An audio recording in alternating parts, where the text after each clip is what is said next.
சட்டவிரோத motor cycle பந்தயத்தில் ஈடுபட்டதாக ஒரு பெண் உட்பட 7 நபர்கள் மீது ஜார்ஜ் டவுன் மேஜிஸ்திரேட் நீதிமன்றத்தில் குற்றஞ்சாட்டப்பட்டது.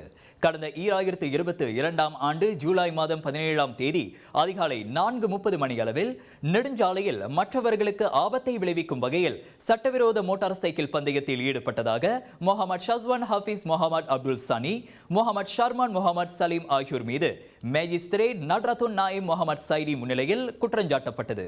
குற்றச்சாட்டை மறுத்த முகமது ஷஸ்வானுக்கு 5000 ரிங்கேட் மற்றும் முகமது ஷர்மானுக்கு 4000 ரிங்கேட் ஜாமீன் அனுமதிக்கப்பட்டது.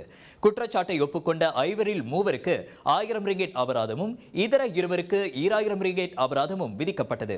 ஷமீன் இஸ்லின் என்பவருக்கு 2000 ரிங்கேட் அபராதம் மற்றும் 2 நாள் சிறை தண்டனை விதிக்கப்பட்ட வேளையில் முகமது ஹில்மி என்பவருக்கு 2000 ரிங்கேட் அபராதம் விதிக்கப்பட்டது.